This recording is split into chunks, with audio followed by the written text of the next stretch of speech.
मुळं ताकदवान असतील तर तुमचं पिकाचं जी अन्नद्रव्य घेण्याची जी क्षमता आहे ती 100% वाढते.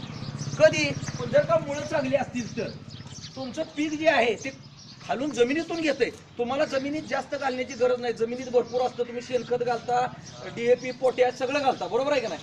पण ते तुम्ही घातलेलं जे जमिनीत आहे ते वर आलं पाहिजे. मुळात ते जमिनीतच राहिले तर काय उपयोग आहे?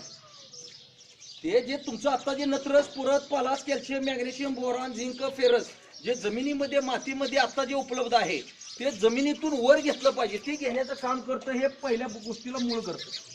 तर मूळ करताना काय करतं? मुळाची गोष्ट आहे, मूळ जर का पांढरी मुळी सुटली तरच ती पांढरी मुळी काय काम करते? अन्नद्रव्य घेण्याची क्षमता वाढवते, ताकद वाढवते पांढरी मुळी.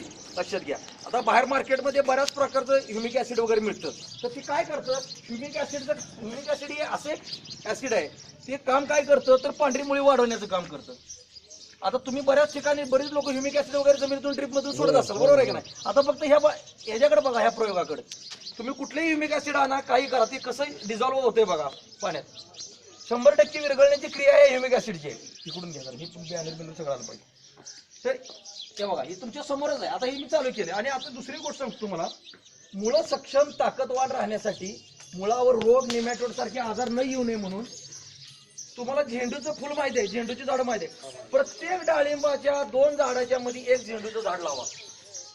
हे नैसर्गिक आहे. प्रत्येक 2 डाळिंबाच्या झाडामध्ये झेंडू लावा. कधी लावायचा? दसऱ्याच्या आधी 2 महिने आणि दिवाळीच्या आधी 2 महिने. जेणेकरून त्या झेंडूचं जे उत्पादन आहे ते सुद्धा आपल्याला घेता आलं पाहिजे. आणि झेंडूचं मूळ काय करतं? झेंडूची मुळं, निमॅटोड नावाचा जो आजार असतो, तो मुळावर गाठी होण्याचा जो आजार असतो बघा, मुळावर गाठी होत्यात, निमॅटोड म्हणतात त्याला, तो होऊ देत नाही झेंडू. ते पहिलं मुळाचं झालं. आता खोडाचं काम. खोड काय करतं? मूळ जे अन्नद्रव्य घेतं ना ते खोडामध्ये स्टोअर केलं जातं. जे झाडाचं खोड असतं ते तुम्ही जे घालताय त्याला ते एकदम लागत नाही सगळं, तर ते थोडं काम करतं. तर ते काय करतं? खोड करतं. खोड चांगलं होण्यासाठी काय केलं पाहिजे? वर खत आणि जोर खत. वर खत आणि जोर खत ह्याच्यामध्ये फरक आहे. वर खत म्हणजे काय आणि जोर खत म्हणजे काय?